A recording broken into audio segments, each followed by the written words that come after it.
Assalamu alaikum.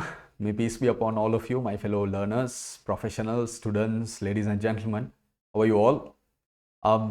I know, as you can see on the screen, this is a little bit of a tricky video and tricky topic because, how the hell am I going to talk about when to give up when we live in a world? On YouTube, why don't you try it? Type the word give up, and all the videos and almost the bulk of the videos you're going to see are about never giving up. Sure, it's such a beautiful thing. So in such a world where never give up is a very prominent, very famous, very powerful phrase and slogan used by a lot of motivational speakers and personal development coaches, etc. How am I going to make a video on when to give up? Because I truly believe that there are occasions in life where we have to give up. That is what I want to present to you today through this video. Let's take a look first by understanding the concept of never give up. There are two things about this that we cannot deny. One is it's a very prominent, very famous quip in modern society. There are movies like a recent one I can think of is Superstars, Rajinikanth's movie called Darbar by A.R. Murugadas, where the entire theme of the film is he's a cop who doesn't give up. He doesn't give up. That's it. Right? He'll go toward his death, but he doesn't give up. That's the story. There are famous anime characters like Uzumaki Naruto, who is very famous in the world, Ichigo Kurosaki of Bleach. The entire thing about them and what makes them so appealing to us, Izuku Midoriya, these characters, very appealing, we like them is because these are characters who never give up. Right? So it's very inspiring and very positive. If someone tells you, my brother, never give up. You can do it. Go ahead. Do this. You can. Never ever give up. Right? When someone does that, when someone really tells you that, how do you feel? Right? So it's very positive, very inspiring. But I have a couple of conditions to this. One is it applies to all things that you're good at. And you don't even have to be great at it. Okay? Let's say you are a swimmer. You're not a great swimmer, but you're good at swimming. So never give up, right? Never give up. Do it continuously. Do it. You'll probably be a great person someday, right? Usain Bolt took 8 years to become the fastest man on earth. So sure, when you're good at something, don't give up on it.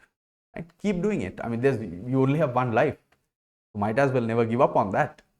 And the other condition is that it applies to good and righteous things. It has to be good. And what you do, those things that I'm asking you not to give up on, should be right, not wrong. If you are stealing or if you're a liar, you should stop. But if you're someone who brings peace, if you have good leadership skills, you bring people together, you should never give up on that. You should continue to do that. That's the idea. It has to be good and it has to be right. Okay? So, the concept is even despite those understandings, we should also know when to give up. Okay? Against the odds, I'm pitching this to you. I'm telling you that we should know when to give up. And I hope that I can prove this to you. The consideration is this. When you're doing something that you cannot do, okay, let's say you're trying to do something that you cannot do. Let's say, like, for example, you're trying to fly using your hands. Okay, you cannot do it, right? When you, in your core, inside your gut, right, in your heart, deep inside your heart, you truly believe that you have done all that you can, that you have given your best. You have to truly believe it, right? When you feel that inside, that I have done everything I can in that occasion. When there are other people involved with clear disruptive intentions, right? Let's say you're engaging in something and there are third parties, there are people, like you're trying to make a company transform and become a good place, but there is a person and they're actively disrupting your work, right? You're trying to get a registration of a particular entity done in a certain state in the United States, but the legislature and the administration is not letting you do it, right? When there are other people with clear intentions to disrupt what you're trying to do. And when you're doing things that are wrong, that are bad, and I add to that definitely, that are prohibited by God. In these occasions, when you're doing something you can't do, when you know that you have given all that you can do it, when there are other people with clear intent of disruption, and when what you're doing is wrong and bad, these situations are places where you need to start considering, okay, I'm not asking you to give up, but these are situations where you need to really think, should I give up? You need to start considering it. Okay, let me try to prove this to you further through a few of my examples. Number one, when you know that you cannot do it, like for example, I give up on lamenting about my past mistakes. So I have a past like everybody has, and there are mistakes, right? So you have mistakes, but I need to stop thinking about it and worrying about whatever my past and whatever my mistakes are, because I really cannot go back and change the past. Right? This applies to everyone, every single person, every single human being on earth. We cannot go back to our past in time and change our past. Then we need to stop worrying about it. We need to give up worrying about the past. It's so simple, because you cannot do it. You cannot change your past. You can change your future though. That's a good example, right? About giving up when you cannot do something. The second consideration that I pitched to you, when in your core, in your gut, in your heart, inside you, you truly believe that you have done everything that you can do. Okay, now I'll tell you a personal story here. I had to return to Sri Lanka after having migrating to Doha. So in 2015, I migrated to Doha in Qatar to look for a job, right? To with the dream and the prospect of having a better job, better money. I was going through some personal financial issues, so I had to kind of figure something out. So with the help of my parents, I went and I spent several months there looking for a job. And boy, it was a trip. I might have applied for more than at least 1,000, practically, probably more, but at least 1,000 jobs. I might have walked hundreds of kilometers trying to hand over printed copies of my CVs to building receptionists and security guards. It was a trip, okay? And I did everything I could. And after a month or so, I started teaching CIMA and ACCA affiliated to a certain institute, and I got a consulting project. So those were part-time engagements that kind of helped me cover my pocket money, so to speak, the money that I needed to kind of, be there and do what I was doing and to keep applying. So I was doing that and I did my best. And by the day that when I had to decide to come back, among other considerations, I realized I took a long look at myself. I asked myself, do you truly believe that you have done everything that you can? Everything. And I truly did. For me, in my gut, in my heart, I didn't know what else I could do. I mean, I had gone to a couple of sports festivals organized by various country collaborations, and given everything, worked very hard and announced and compared and kind of helped with the organizing, because there were people there that I could go and talk to and ask for a job. So I hope that they would kind of, okay, fine, figure that, right, this guy, he's capable of something. And I went and spoke to a lot of people and they promised me so many things. But boy, it was a trip. I had done everything I could. So then I realized that this was not it. I had to come back, and I decided, okay, I'm gonna go back to Sri Lanka, because so I'm gonna give up. What I was giving up was give up looking for a job and staying in Doha, because in my heart, in my gut, I truly believed that I had done everything I could. So I gave that up, took the flight, came back home. One personal example of when I gave up. and those are very rare. Okay, so the third consideration is when there are other people involved with clear disruptive intentions. Okay, so let me try and explain this to you with personal examples. One of the examples is I had to leave one of the corporate jobs I was doing several years ago because the CFO was hell bent of that company, right? I was working for a particular company. The CFO was hell bent on making my life miserable, right? Disruptive, and was actively interfering with my growth. Like, this person was blocking things out of every place. I had no way to roam, no room to, kind of move and work and grow. It was such a difficult situation, and I had to tolerate it like for about a year, and there are other considerations on top of it suddenly. So everything kind of worked out in a way that, and this is the CFO we are talking about, so very powerful position in a corporate structure, right? Only in that corporate though. But like when you go through that and you go through it for a long time, and then you feel like you're this, you met an immovable object. It's not moving, it's not letting you go, right? So what do? You give up. And I had to resign after a while. There were other reasons to why I resigned also. I mean, I'm not and I could have taken extreme measures, but I'm not a person who is very willing to go to extremes. Definitely not for people I don't really care about. For my students, for my family, for my friends, sure, but not for these. So yeah, right, that was one place, one incident I can tell you that I gave up in my life.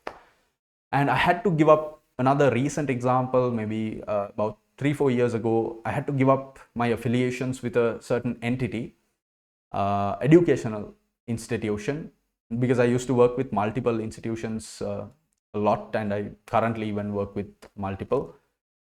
Because of the lying and the deception and the hypocrisy, the dishonesty that led to the inability to trust. So there was active lying, active deception going on. You really can't trust anything that's coming out of the mouths of certain people.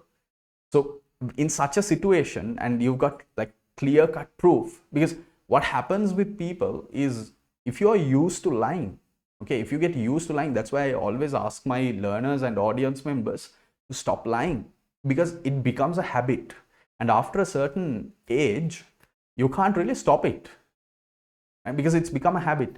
And it's not like you can fool other people, because people understand what kind of person you are.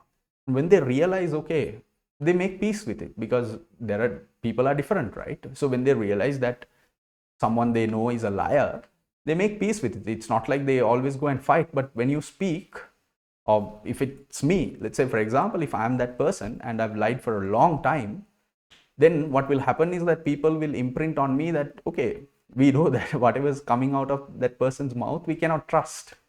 Don't ever let that brand build around you. Be very careful. Always speak the truth. So that's the same thing that happened with this incident, where had been a few years, I've gone through my own stories. I had realized, okay, all right, these people, they're untrustworthy, you can't really trust them. And after a certain point, when the implications are severe, I had to give up on that relationship, on that affiliation. That's an example that I can tell you, right? So you need to be really careful. It's about going as far as you can, but after a point, realizing that point and starting to consider giving up and giving up. That's important. Final consideration is when you're doing things that are wrong or bad and prohibited by God.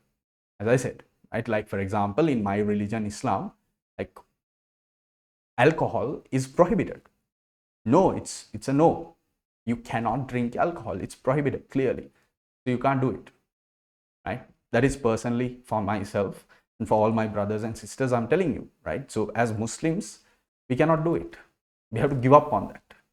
Even if you think you want to drink, you have to give up on that idea.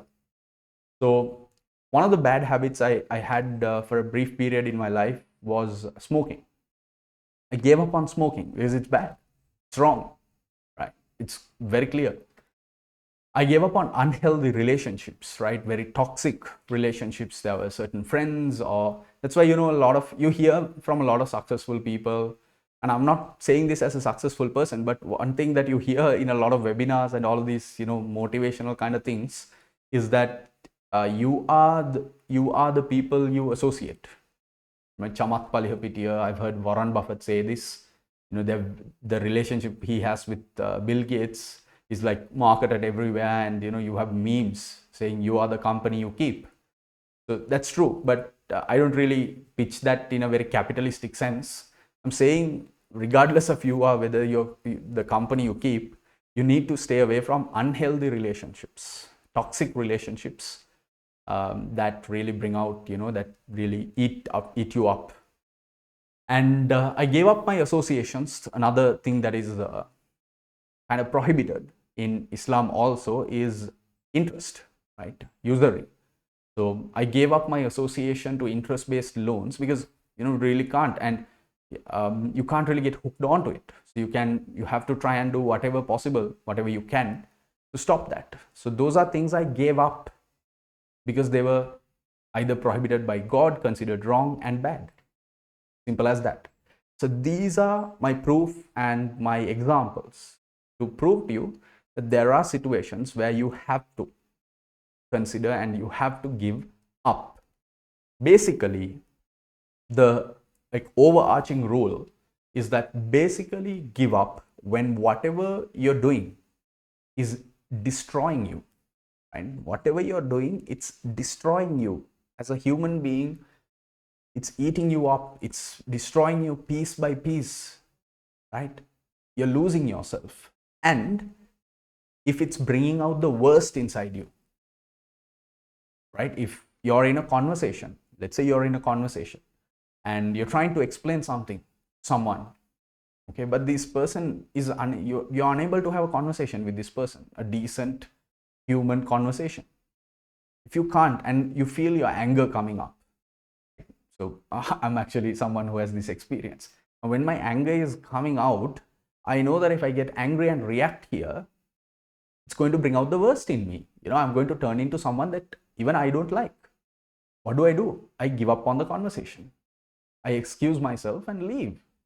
I gave up because that conversation is not worthy of my time and effort. That's the idea, right? So when something is destroying you, and when something is bringing out the worst in you, not the best in you, but the worst inside you, you should give up. Like, let's say you're a drug dealer. You deal drugs and you're making money. But the more drugs you deal and the more money you make, it doesn't mean that you have become or you have brought out the best version of yourself. It means that the worst inside you is being expanded, being brought up, being brought out to the world. You should give up on that because the worst inside you is coming up. Those are the underlying conditions of when you should give up. You have to remember this. It's very simple. To get something, you have to always give up on something else. Only then. Okay. If you want to move to this job, you have to give up on that job. Right? If you have to move on to this life, you have to give up on that life. Right? If you have to move on to this commitment, you have to give up on that commitment. That's how life works. So don't turn away and don't turn away from studying the idea of giving up. There are always places in life where you have to decide that this is not for me and you have to give up. I hope the video has been very informative and very educational for you to really broaden the perspective that you have around the concept of how you're going to live your life and when to give up and when not to, especially. As you know, I offer career guidance and mentoring services to students, young professionals, anyone who kind of needs to discuss their challenges in terms of career, what you're going through, with a sort of honest conversation. You want a voice of opinion with some objective frame of mind. You can reach out to me. You have the email address, or you can click in the link in the description section of this video and reach out, and we can work together. Kind of discuss and take measures, active measures to sort out your problems. And this is this is the video on when you should give up. Don't give up on good things, don't give up on positive things, but consider on the considerations I offered to you And if you are in those considerations, study the situations well and decide, should I give up or not? God bless you and may peace be upon all of you and your loved ones. Assalamu alaikum wa rahmatullahi wa barakatuhu. Thank you.